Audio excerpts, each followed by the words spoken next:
everyone? Welcome to this week's episode of Nerd Shit Live. I'm your host, Pat Navarano. With me, as always, are my co-hosts, Jared Condez, Nick Haberstroh, and Joe Enright. Once again, Nick, you have seemed to shrunk in my video feed.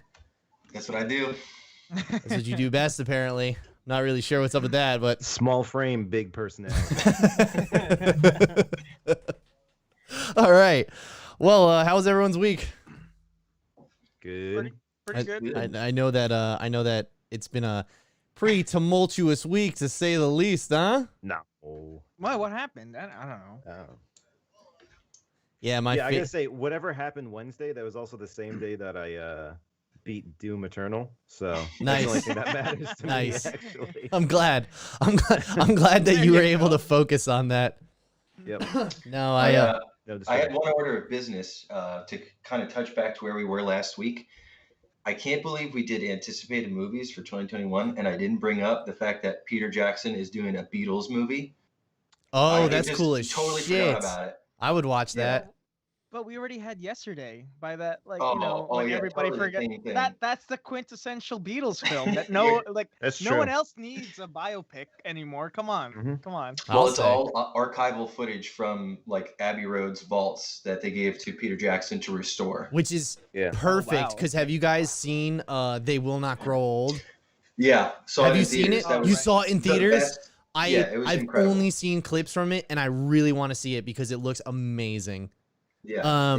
It was like the beginning, you know, how it felt very, almost like traditional one by one film. And I was like, oh, this is way worse than I anticipated. And then everything, you get about 20, 30 minutes in and it goes out to full screen. Nice. And it's just a totally different experience than what you've ever seen World War I I. definitely want to check that out then. But I feel like we're jumping the shark now, too. Like, if we're going from Travis Scott to Taylor Swift to the Beatles, like, come on. Let's pull it back. Let's pull it back. Let's pull it back. Let's Let's get pull a it back. second Shawn Mendes one in there.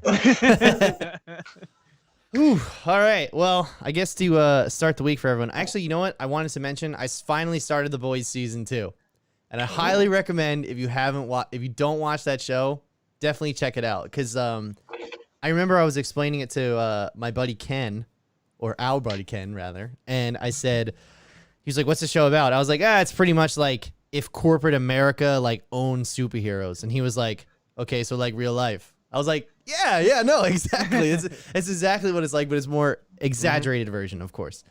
But going off that, we have some news for the week. Up first, Ray Fisher and WB. Man, they are having a rough go of it, huh? Like,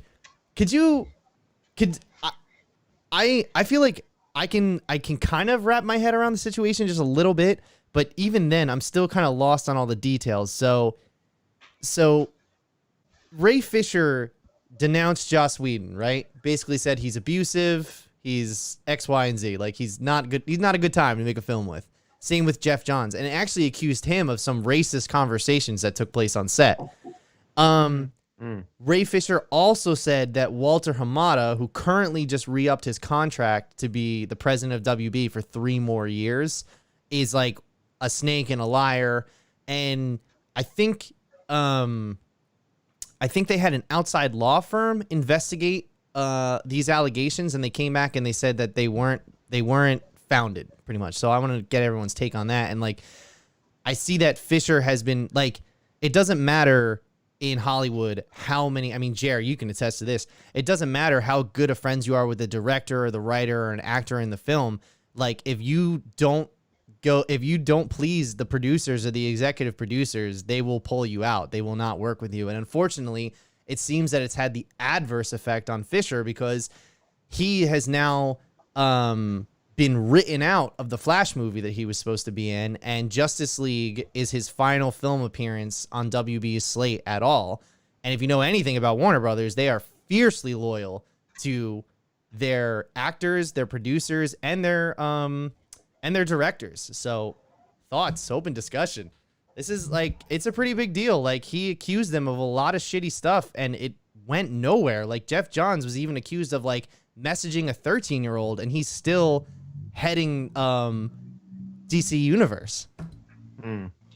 Well, Right. like I don't really want to weigh into any of like the allegations or anything or like any of that stuff because I don't think it's my place to say. But as far as the what WB is going to do, just another nail in the coffin. Start fresh. Yeah. Like don't do any more of this current universe. Start fresh, blank Yeah. slate. Well, I think that's what Flashpoint's supposed to be. Well, I keep calling it Flashpoint, but we know it's not a Flashpoint movie. Or it is. I don't know. Michael Keaton's supposed to be back as Batman, but Right. Ben Oh my Affleck, God. but Ben Affleck is also in that movie as Batman, and they're supposed to do like a whole suit up, like the two of them suit up and fight side by side and go dimension hopping and shit. So I'm really looking forward to that.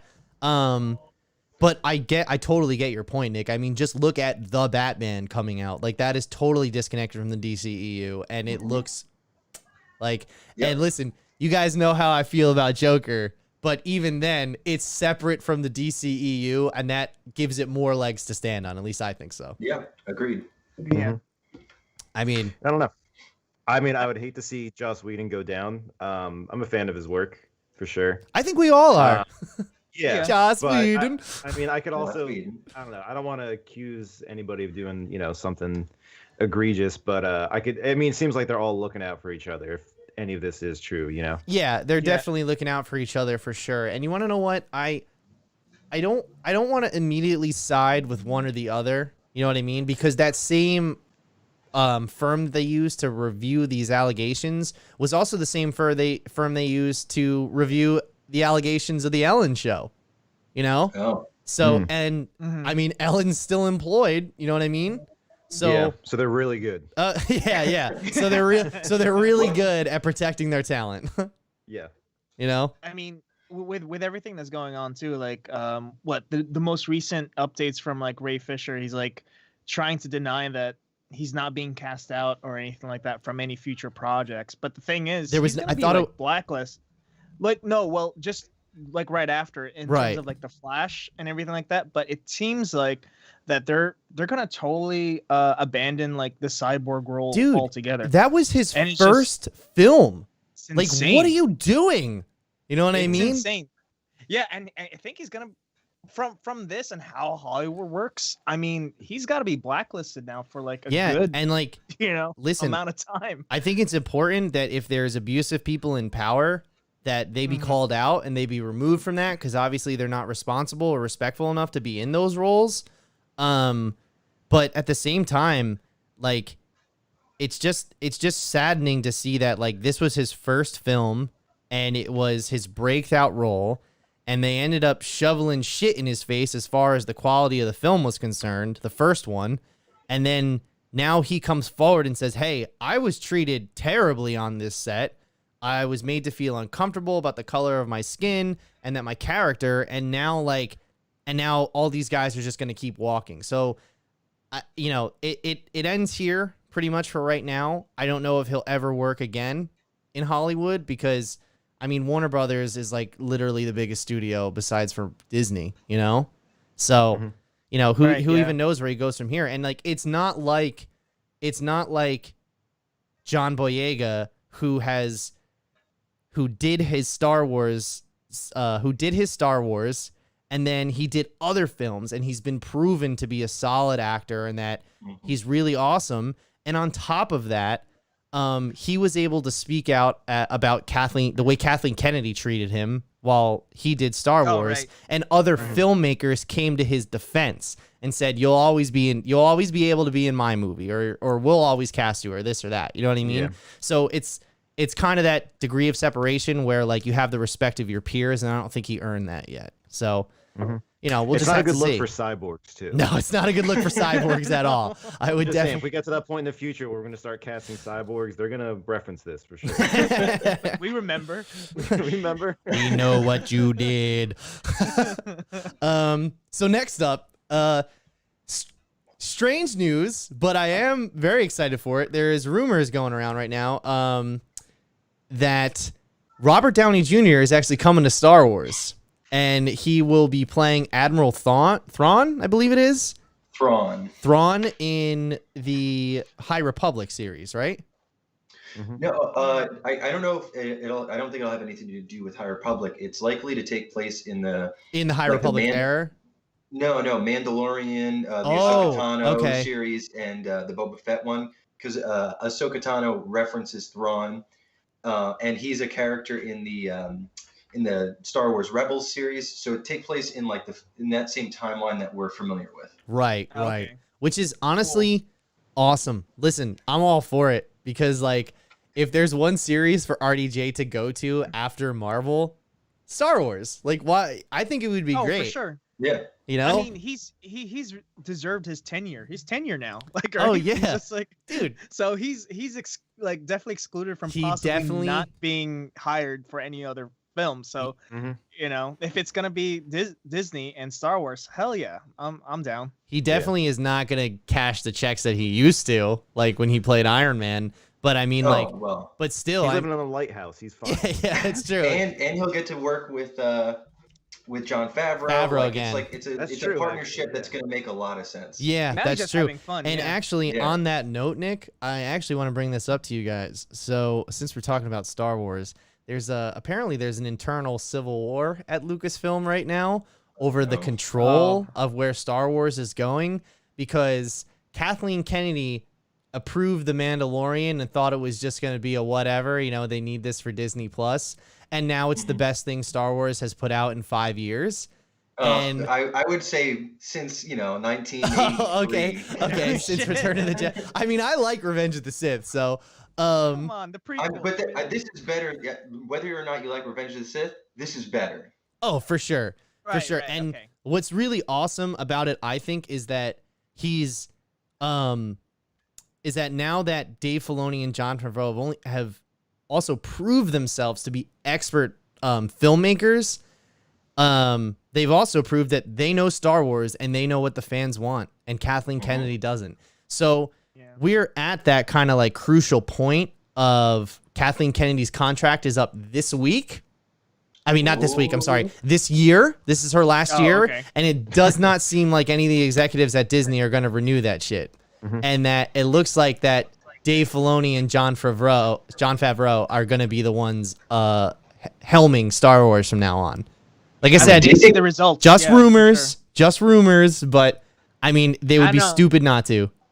Yeah, because like if they really care about like the money making machine that Disney is, I mean, I Mhm. feel like seeing the results that The Mandalorian has had, I mean, it's just a no brainer. Come on, you can't.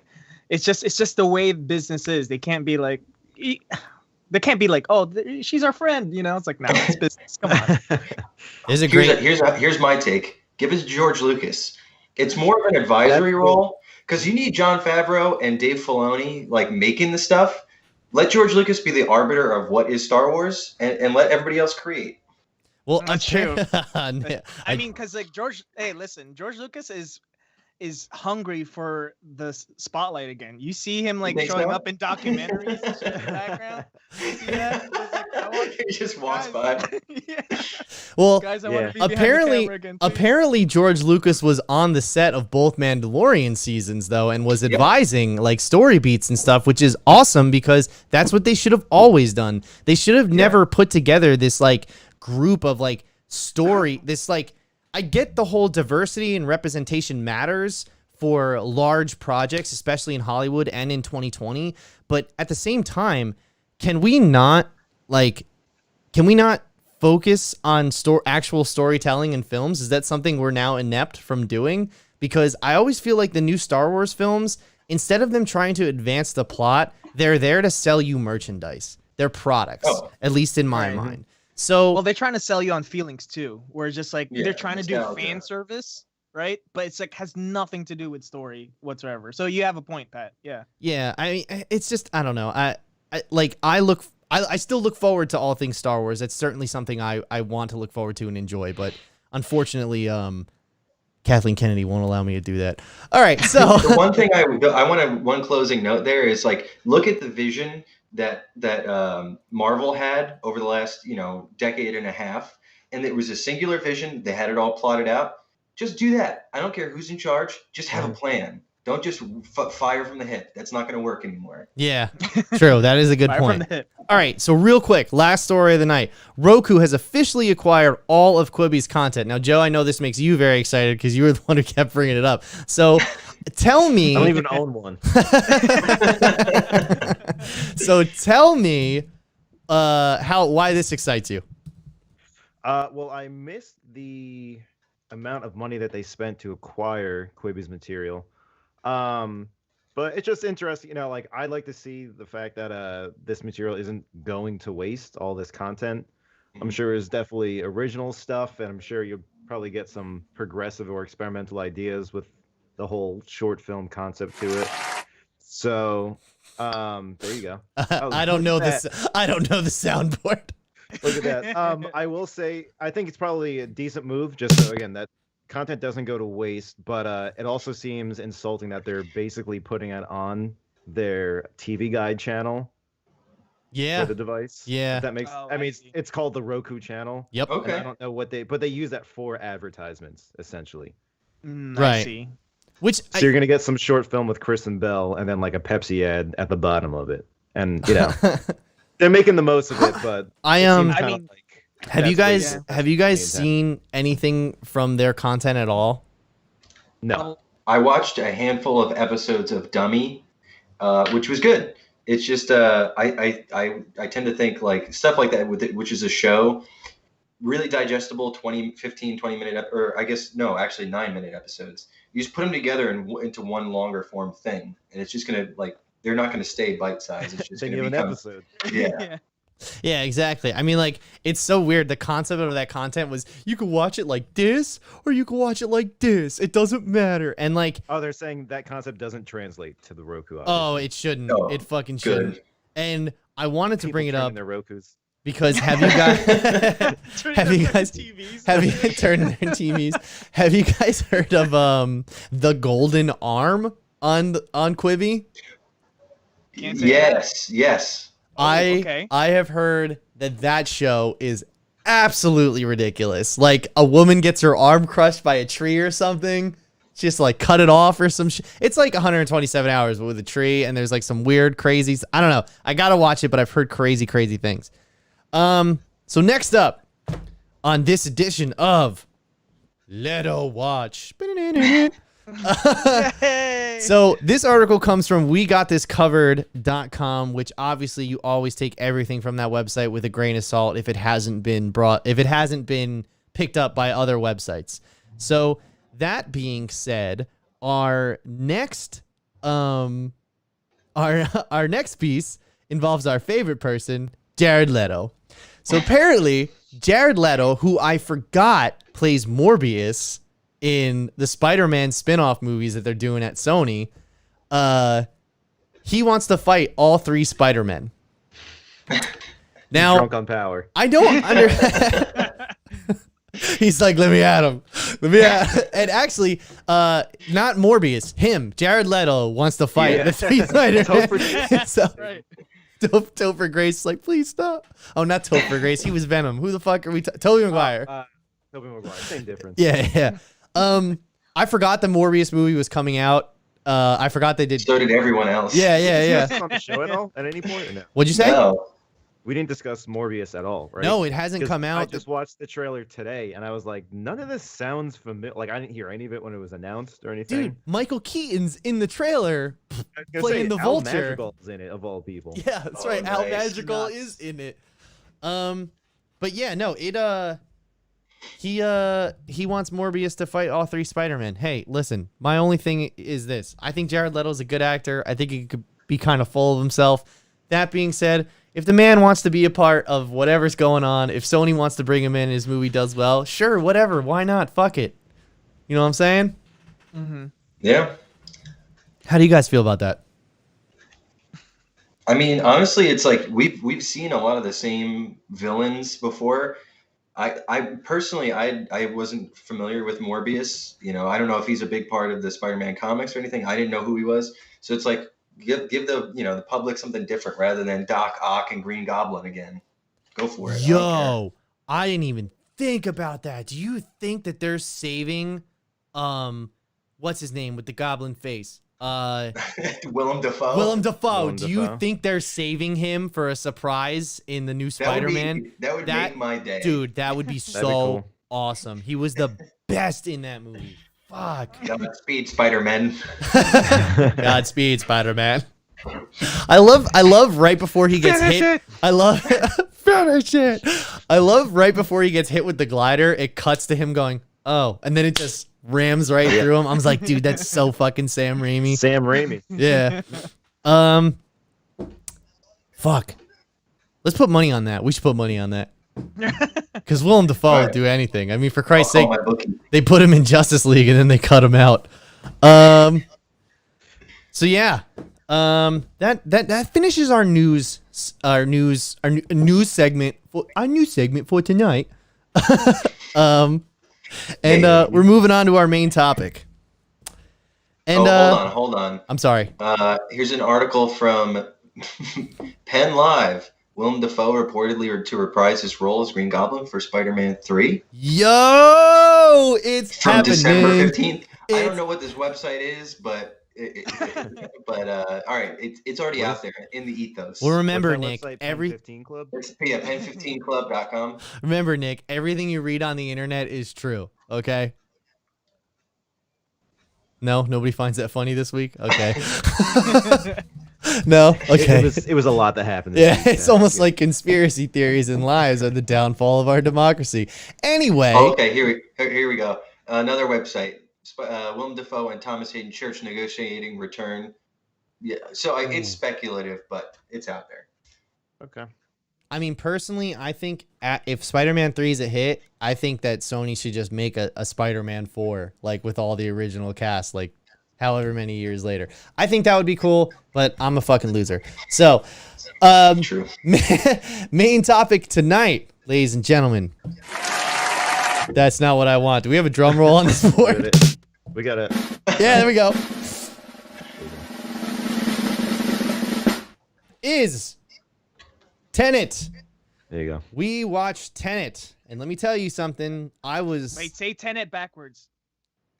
Oh shit. Tenet. Oh wait. Trick question, right? With that in mind too, I'm looking at the YouTube like video right now, the live stream, and Pat, you put tenor in the description. Did I? What do you think of tenor? What did you think of Tanner? Tanner is a good movie, I think. Me and my sister wife watched it on the pull-out couch on her CRT. So all right, well, that's been that. Tenor. Tanner. We just lost 2 viewers.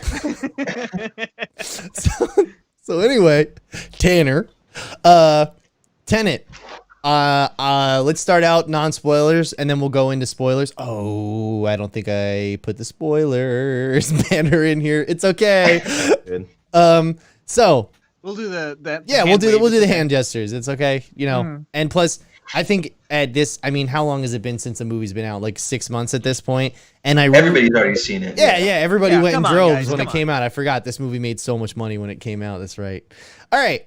So just to start, I think my perception of Tenet changed upon a second and third viewing. So I don't know how many times you guys watched it. Everybody watched it once? Okay, cool. I know that I actually watched it with Joe when we watched it at my place. But I mean, I feel like the movie Christopher Nolan is always story over characters. But I feel like in this case, this could have used a little bit more characterization, especially from its lead. Cause there's a lot of high like volume concepts going on during this entire film. And yet I just feel like the character we're moving with is kind of a blank slate. But I feel like that's also the point because his name is the protagonist. You know what I mean? Right. So Yeah. on top of that, though, I think the story is as well told as that film could be because there is a shit ton of exposition in the entire movie. I remember there's one scene that is just 5 minutes of exposition. It's like him and One scene? oh, okay. So 100% of 6 the dialogue. scenes. yeah, 100% of the dialogue in that movie is exposition. But yeah. So tell me what you guys saw. I think that type for the once again like the time dilation, high concept like visuals that Christopher Nolan was going for with the people moving forwards and backwards and all that types of shit. I think that was enough to get me in. And that the story and movement and the action was enough to keep me engaged. I think so. So I want to know what your guys' thoughts are, though. It was okay. Honestly, like it was okay. I like Batman I'm sure more. I don't know. Just wondering, did you guys immediately watch like a YouTube explanation after the movie? Oh, of course. I wish that I did. Yeah. So, I still usually- have to. Yeah, if it's like some kind of highbrow concept like this movie, like Annihilation is the one I always bring it back to. Like I watched that movie, the credits rolled, and I was like, that sucked. And then we started talking about the movie, and then I watched the whole like breakdown video afterwards. I was like, wait, that was the greatest movie I've ever seen. So I was hoping the same thing would happen, but then when I'm watching an explanation video, I'm just like, you know what? This movie's still just okay when it comes down to it. Like I don't really care to figure out what exactly was going on because it just didn't stick with me. But that's just my, immediate thoughts on it. I'm willing to be swayed. Jer, lay it on us, man. Well, to go further from your point, Pat, like about the main actor or like the main protagonist. Yeah, I felt like in the beginning, right? I think it was like the first 20 minutes. I was just like, I don't think I'm hooked yet in terms of the story and like the visuals are nice. Like, they shot on film and it kind of looks like that. But after the 20-minute mark, I was just like, okay, now it's really picking up and everything like that. But with everything that was starting to happen and the pace was getting quicker and quicker, I still felt like the main actor, he did fine, but it's just like, I just wish that he wasn't so flat. Do you know who that in is? Certain, what do you mean? Do you know who that actor is? Not exactly. It's no. John David Washington, Denzel Washington's son. What? Yeah, that's what I'm saying. Like he's pretty good, like all things considered. Now, I think he was He better. was Washington. He's got to be good. Yeah, He's royalty. Oh my personally, gosh, okay. I think he was better in Black Klansman as Ron Stallworth. That's where he was. yeah. He was opposite of Adam Driver. Adam Driver. Yeah, it's awesome, dude. They smoke cigarettes and they curse the whole movie, and it's fucking awesome. But I personally, I thought he was flat as well, but the moments that he had to show his range, like we'll get into it in spoilers, but there's a scene where it's very emotional towards the end, and I thought he did really well at conveying that emotion. At least I thought so. I know what you're talking about. Yeah, Okay, yeah. Mhm. But I mean, like, I totally understand why people say he's flat because I don't think his characterization is good enough to, lead the film. You know what I mean? I thought Robert Pattinson was so much better than is it John David Washington or David Jonathan Washington? I'm gonna look it up right now. I think his first name is John. Yeah, I agree. Yeah, I think it's John David Washington. Take It should a be stab at John. If it isn't, it is Yes, now. it's John David Washington. That's what it is. Yes. And he is 36. What? How does it say he was born in 1992? Oh, years active. All right, He's never time mind. traveling. Okay, that's right. I forgot. The whole point of the movie is No, time travel. He's actually Denzel Washington, and he's like going back in time, through the portal, portraying yeah. roles that he could have, gotten when he was younger. Honestly, I thought That's a Kenneth great- Branagh was the best. He was the fucking best part of the whole movie. Oh, Sator? Yeah. Oh, okay. Cool. His was good. Russian accent was actually okay. I'm not Russian, but it Well- was Mhm. definitely more convincing than other Compared Russian to accents. Aaron Taylor Johnson's chimney sweep accent. Because I was telling Pat, like, when that whole scene happened, when he's breaking down, spoilers, when they break down this whole fight scene towards the end, it's just like, I didn't understand a word he was saying. And then we just cut to this major point in the story. I'm just like, how did we get here?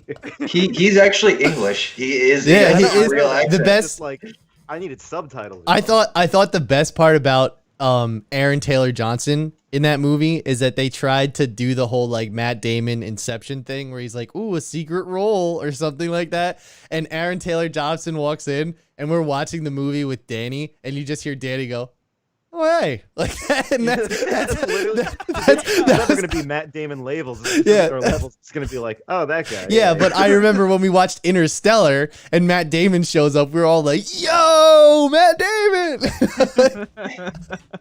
But I just remember it was a very like, "Oh hey, he's in this too." That guy. Yeah, There he is. I thought his character was a whole lot better than John David Washington's, in the sense that he had more pep. You know what I mean? Like, he had been around what they were doing for so long that he was able to really integrate into their system. You know what I mean? At least in my eyes, that's what I thought.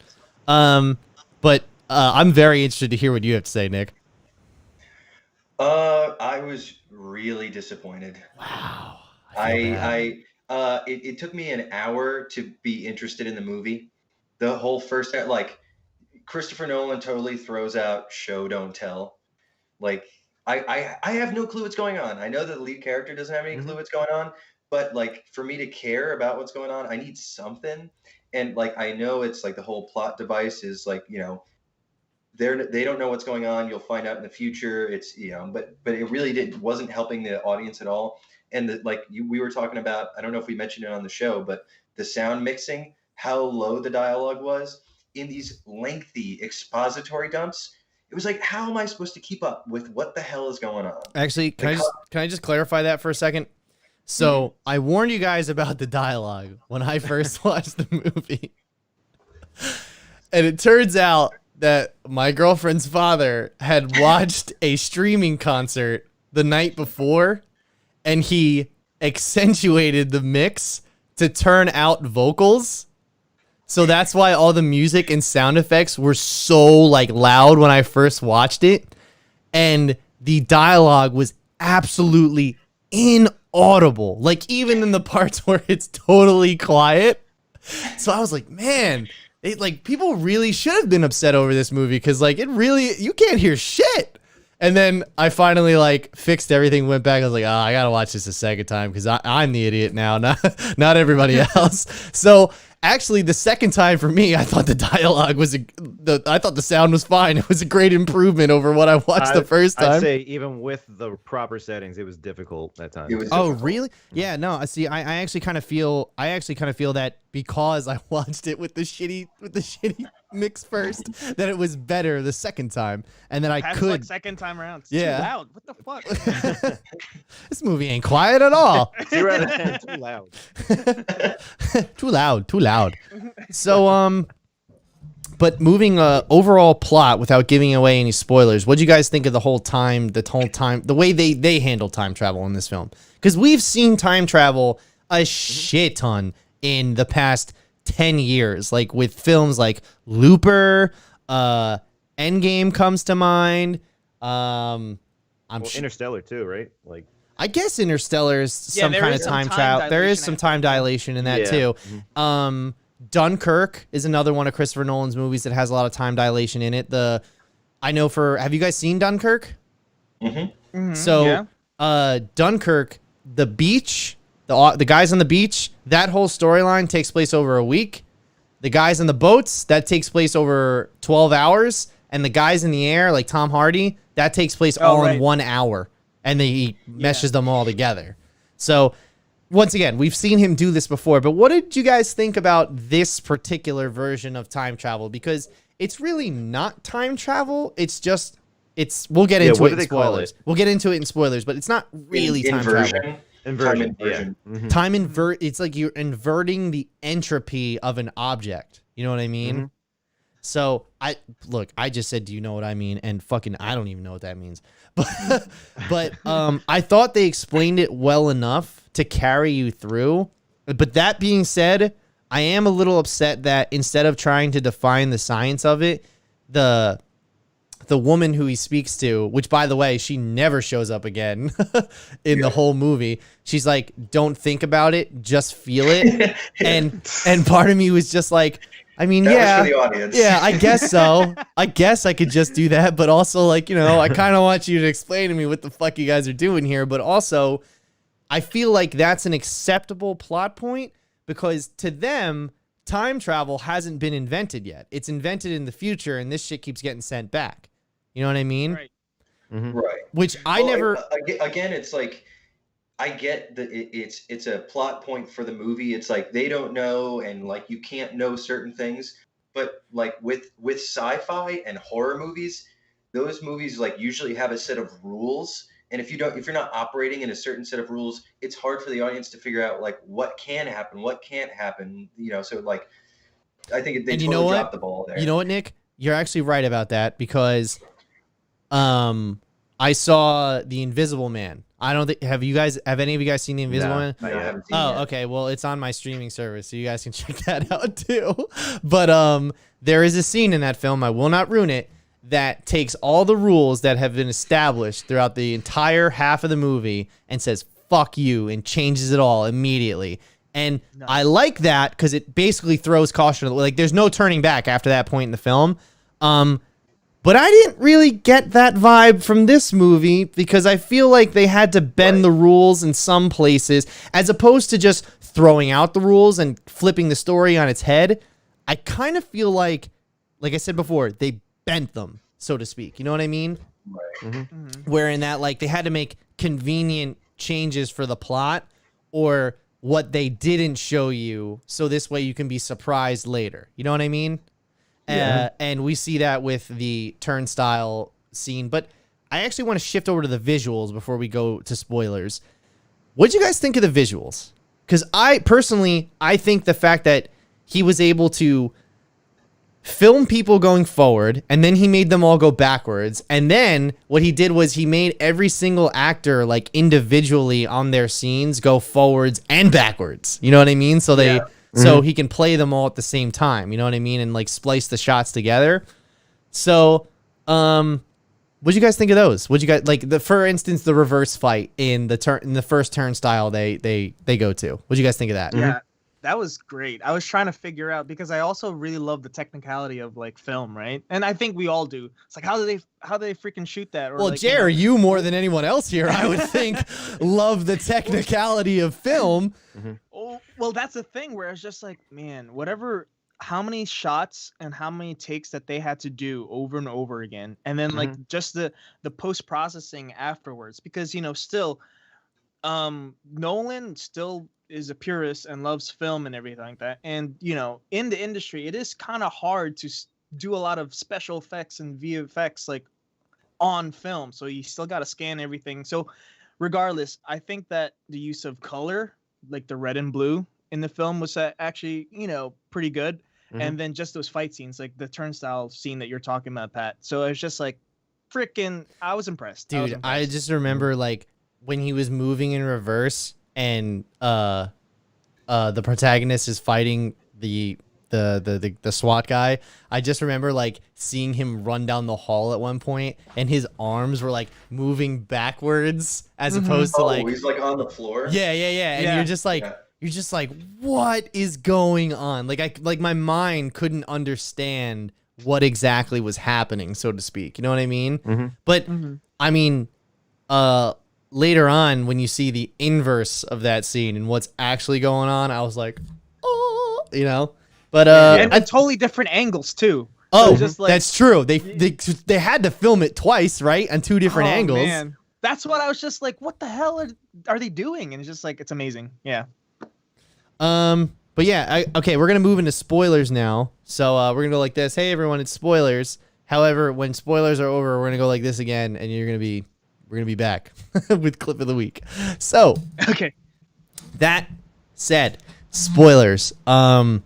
It was all a dream. It was all a dream. Yes. Yes. It was all a dream. So, first things first. How'd you guys like the ending? I cried a little bit. It was okay. Wait, so Pat, go ahead, explain the ending or what your thought of the ending was. Okay. So, all right, just to start, the ending battle scene, it was pointed out to me last night. Who are they shooting at? I don't know. I can tell you. Who are they shooting at? Answer questions. Why did they put him in that lighthouse in the beginning of the movie by himself? Oh, true. Oh, I didn't even think about that. the windmill. For me, The windmill, I thought it was like a secure location. Oh That didn't really bother yeah. me I so thought that much. was. I thought, you know what? Okay. Now that I think about it, I think that's a place for him to lay low, and then he gets transported to wherever he's got to go next. Okay. Yeah, it's like it's a dead drop, but at it's least- itself. yeah. Like, you know. I didn't get why he had to climb all the way up the ladder to do all those all those pull-ups. It's like, bro, if This you, is training, bro. bro, if you slip, bro, it's over. You know, like it's fucking over. They come back and they're like, protagonist, it's time to go. Yeah. And then his neck is all twisted. Tanner. Oh, dang. Tanner. Tanner. You in there? Actually, I can't believe I didn't mention this.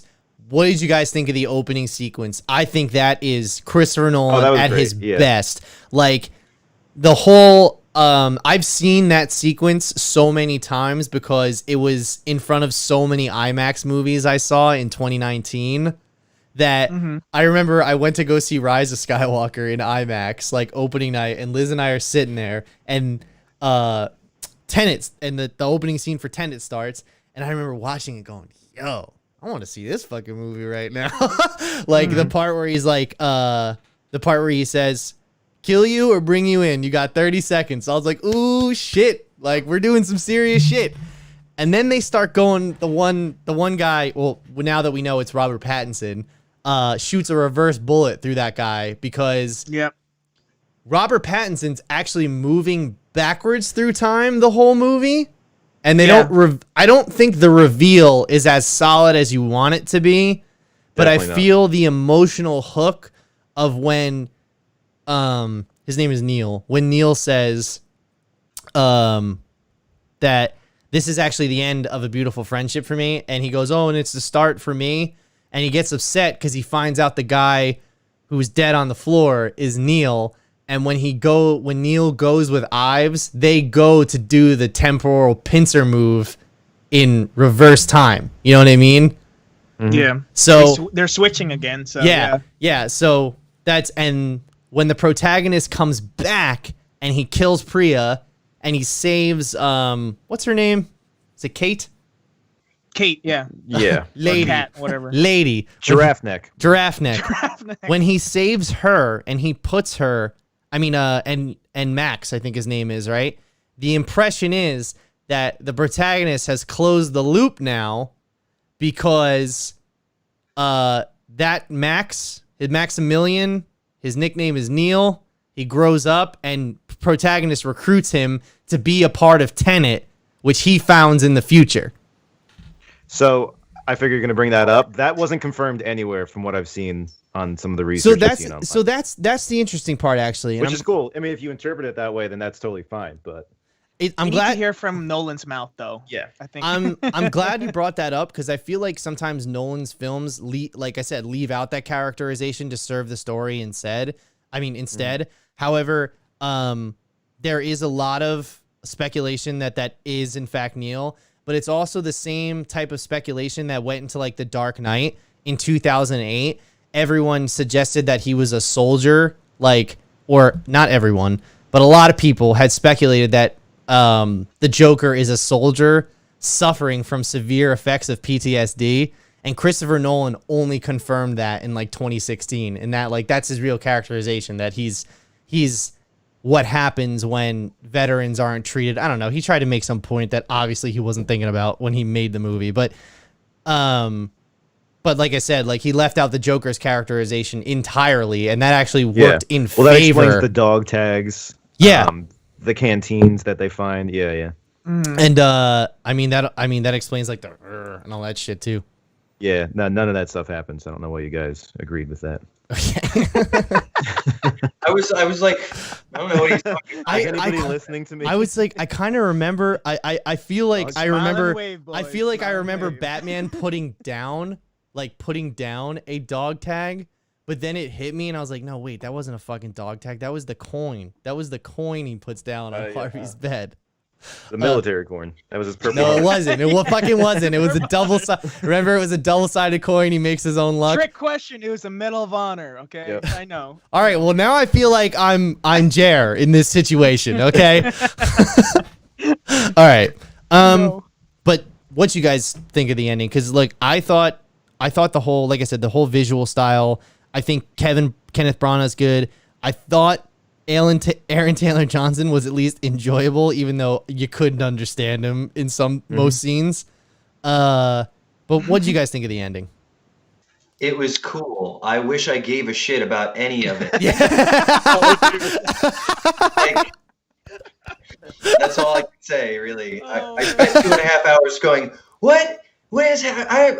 Okay, I guess. Mm-hmm. Okay. Yeah. Okay. I agree with that. I liked it. I like how that halfway through the movie you're able to piece everything together or start to get an idea of what's really going on, and then it ties it up together nicely by the end. But I do agree with Nick as well. It's just like by the time we got there, just like I don't care. It's funny. No, go ahead, Jared. You go ahead first. No. Go first. Go first. All right, I was just gonna say we have another amazing opinion from my brother Horace about Tenet. And I asked him what he thought of the movie, and he was like, "Yo, it was great. I really liked it. But you want to know what was fucking crazy?" And I was like, "What?" He's like, "Tell me that your mind wasn't blown when you saw that car driving in reverse, like, like He doesn't know there's a reverse function in every car. He actually exclusively only goes forward. He's never gone in reverse. He puts his car in neutral and has to push it out of spots. He's really good at K turns now. Oh man. Oh man, but no, yeah. But what I was about to say was like, Pat, when you told me about just now about Neil actually being Max, I didn't know about that, but it kind of makes sense to where at the end, it kind of made me feel emotional, like, realizing what's happening.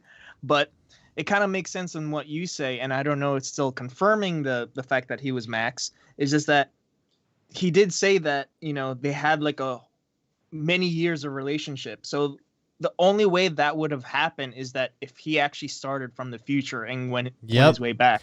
And so that's like the only way. I don't know, but you see that when they first meet up, because Neil is posing as a rookie, and he's like, "You never drink on the job." He goes, he wants a Diet Coke. He's like, "I don't like Diet Coke." He goes, "Yes, you do." Like, you know what I mean? So really? Yeah, so he knows him, and the reason he knows him is because, like, the guy in the beginning that we found out to be Robert Pattinson at the end of the film because he had the tag on his book bag, he's been moving through time to get the protagonist, to get him on this journey to find out what Tenet is and stop Sator, because that's the only way that he ends up founding the program in the future. You know what I mean? It's like like I said, try to wrap your mind around that. Like Kyle Reese is John Connor's dad, but John Connor sends Kyle Reese back in time. Like, right. Yeah. Right. Yeah. Oh, that's and we grew up good on like the butterfly effect too. It was pretty straightforward. So,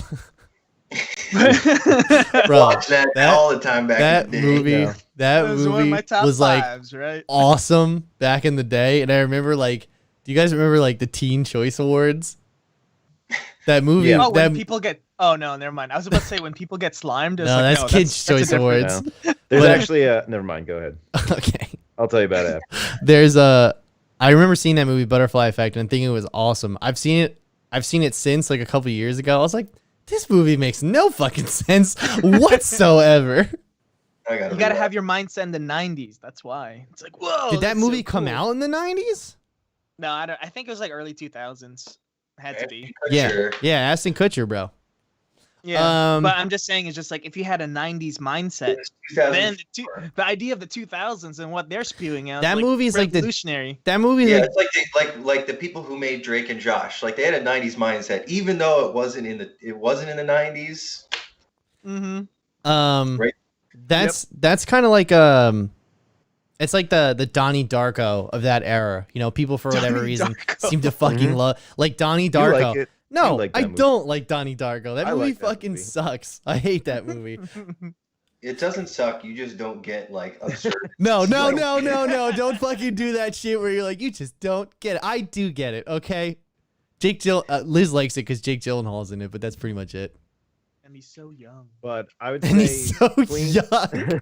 yeah, between Tenet and I just started watching a few episodes of Lovecraft Country, which is pretty good. You know, definitely interesting approach to that type of storytelling. But we got to stop with the confusing storytelling. Come on, like my feeble mind can only take so much. Have you I seen? feel like If I don't understand what's going on in the first 15 minutes, how can I stay invested? I feel like a lot of people like bitched about like, oh, well, you just don't get Inception. It's Yeah. like you're just not like, no, Inception was highbrow, but it was easy to follow. Like if you paid attention, you knew what was going on. Yeah. This Exactly. you have to like go back for a second or third watch to even get somewhat of an understanding of like the bigger things at play.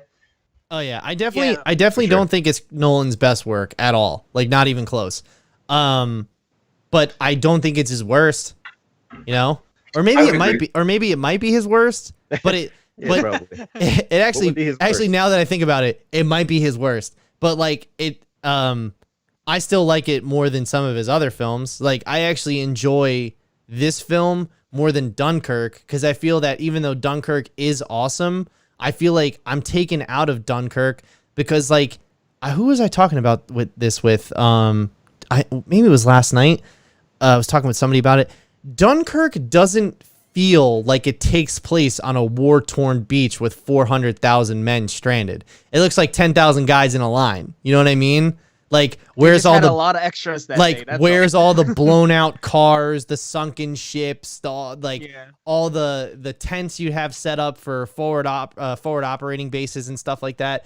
So kind of like in that aspect, I don't like that, but even then I still kind of think like this is probably objectively his worst writing, and I think his directing's okay in this too. Like I don't think that was that stellar. Yeah, I mean like the direction is like definitely pretty good. I mean like it's the Nolan standard, right? But Yeah. the thing is, I would have to agree with you guys to where, you know, I didn't watch. I literally like I think I only had like 20 minutes of like free time before the show started after I like finished the film. I was like down to the last minute pretty much.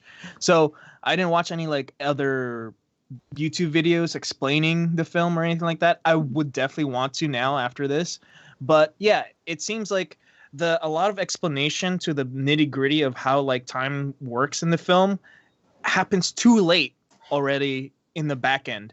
And Right. it's just like, well, when it gets really intense towards the end and they explain everything, then it's already like you're trying to think back on what happened in the beginning because now you have more of an explanation, and now that's just a little bit too much. So it's just like I would definitely have to watch it a second time knowing everything that, you know, you find out at the end. But then again, it's just like that's not really great writing, you know? Right. Yeah. I definitely think like they could have trimmed it down. It didn't need to be 2.5 hours. They could have simplified it and like made it easier for people. If you kind of jumped on like the protagonist's journey a little bit later, you don't need to be with him right from the first moment. Yeah, that I you could see the concept. I could have done without them ripping out his teeth. Yo, Yeah, like, actually, it was speaking of cool. that, the trains, like going backwards and forwards. I didn't know if that was like a time dilation thing, if they had like, or that was just like a train yard they were in that they were ripping people's teeth out in. I mean, if it was an intentional visual thing, I didn't pick up on it, but that's cool. Yeah. That being said, we keep talking about second viewings. I think the second viewing for this movie is not the same as, say, a second viewing for Interstellar or Inception or The Prestige, where I had to watch this movie a second time to really grasp the concepts of what was going on. Whereas in The Prestige, or let's say Inception or Interstellar, I feel like those films I watched a second time because I really enjoyed them, and I was able to get more out of them and pick up things that I missed the first time. Like Easter eggs. But kind of. Like if you watch The Prestige, right? That movie's dialogue has a totally different context after you've seen it the first time and you know what the reveal is. Like you guys have seen The Prestige, right? Yeah. I haven't, but I know the twist. Oh, okay. It's just It was David Bowie. it was David Bowie the entire time. David Bowie, the whole Actually, today time. is the 5-year anniversary of his passing. Oh, Yeah. really? And, Cheers to David Bowie. And in they Rock Sound actually put up a video of him performing "Hurt" with Trent Reznor in 1995 at a Nine Inch Nails show. Could you imagine you're at a 9 Inch Nails show and Trent Reznor's like, "Ladies and gentlemen, David Bowie." Do you think the crowd cheered? Ask yourself, or were they like, "Yeah, let's just get through this"? You know what I mean? Like, but I mean, all said and done, I would give Tenet. If you like Christopher Nolan, check it out. If you're not, if you see his films in passing or you see them on good word of mouth, you can skip this one. But if you're a fan of Christopher Nolan, I absolutely say check it out because it is a different type of experience. Mm-hmm. At least I think so. so. I give it a rating of 1 out of 10 or a 4 out of 10. Joe, 5 out of 10. Joe's a 5 out of 10. Jared, where you at? I'm like around 7. 7? Mm-hmm. I'd say I'm about 7.5 too. Nick, where you at? I'd probably stick with Joe around 5 or 6. Okay. This 6. 6. All right. Well, you've had 3 ratings so far, so 10 out of 10.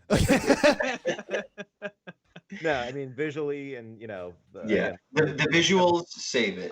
Yeah, yes. I think that's kind of what we said when we finished watching it too. We were like, yeah, that was just okay, but I feel like the visuals are what really save it. You know what I mean? But, like, I want to digress one more time about the visuals though. It's like while the concept was cool and there was cool moments, I didn't think there was any big huge set piece like Inception with the rotating hallways. Yeah. It's like there was no like I was blown away. It was like, oh, that's pretty cool. I mean, the plane, they tried to market the plane crash as the same thing as like the truck flip in the Dark Knight, the rotating hallway, you know what I mean? I did forget about that. You know what I mean? They tried to do, but it's not they just crashed a plane. You know what I mean? It's nothing. And they didn't. Slow speed. Yeah. It was a very slow crash. You know what I mean? Yeah. No Maggie Gyllenhaal. No Maggie Gyllenhaal. Maggie Gyllenhaal didn't die in a fiery explosion.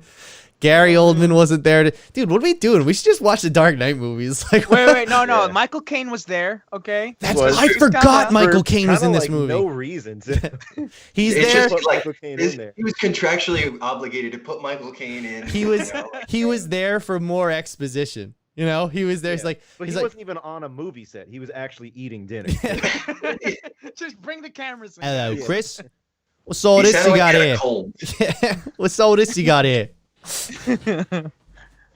I'm famous British actor Michael Caine. All right. Well, that brings us to our next segment, ladies and gentlemen. And I definitely think we need an animation for this because we just kind of stare at our computers. Dance. So, clip of the week.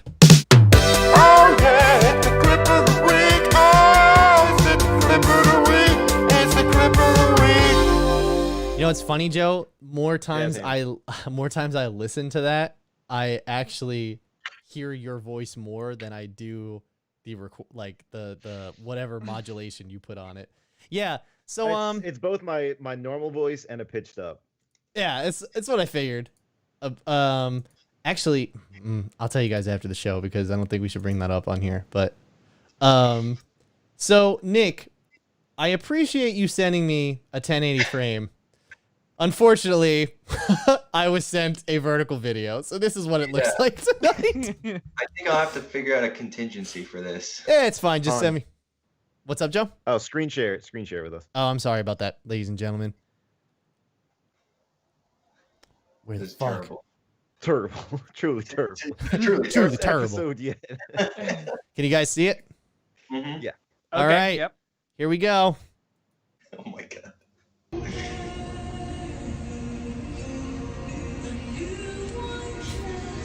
What?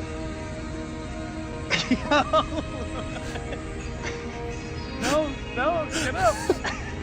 What's happening?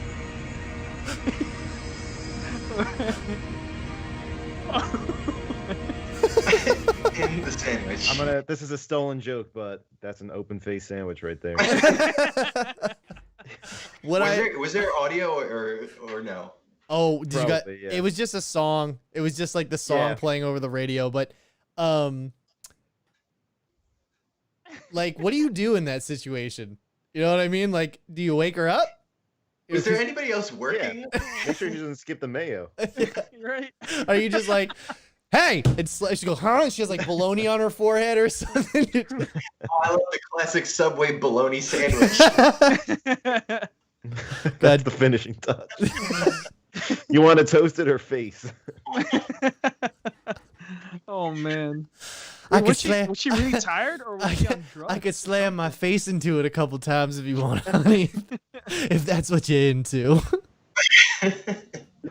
But yeah, no, I mean, dude, look at this. She looks fucking conked out. I mean, my That's better than the My Pillow head.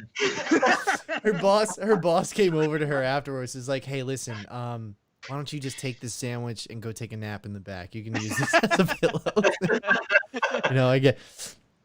And let's be clear about something.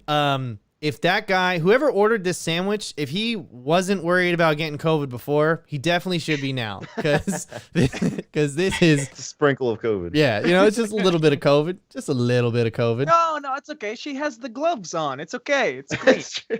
Oh, that's right, Totally fine. I forgot about that. She has the gloves on, so you shouldn't be able to get COVID. It's all right. This reminds me of Bobby Grimes falling asleep.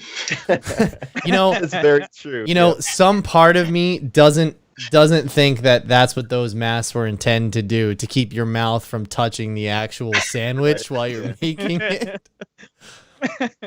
Ah, man. But hey, listen, thank- more power to her, because she's still out there making sandwiches during a pandemic, and that's more than I would do. That's for sure. Yeah. And a time when artists are struggling, the The Subway s- sandwich the artists sandwich artist. are still prevail. Thriving. Hmm. I called this piece Too Tired to Work. How's the meaning? Just nah, you're an artist now. Yeah. We're not gonna pay you anymore, but you're an artist. You look real good on your resume. I don't think this will look good. You're sleeping on the job, honey. All right. I got my Bachelor of Arts in Sandwich Artistry. Oh no. I didn't even think about that. All right. Well, that being said, that has been this week's episode of Nerd Shit Live. We appreciate everyone who came out to watch tonight and support the show. Once again, this podcast is available on all major podcast apps. You want to listen to the audio version, share it with your friends. We appreciate that all the time. Once again, I am Pat Navarrete with my co-hosts, Jared Condez, Nick Haberstroh, and Joe Enright. We appreciate you. We love you. Subscribe to the channel. Check out our Instagram. And check out Tanner. Tanner. All right. 10 out of 10. 10 out of 10. We'll see you next week. Thanks so much. Bye-bye.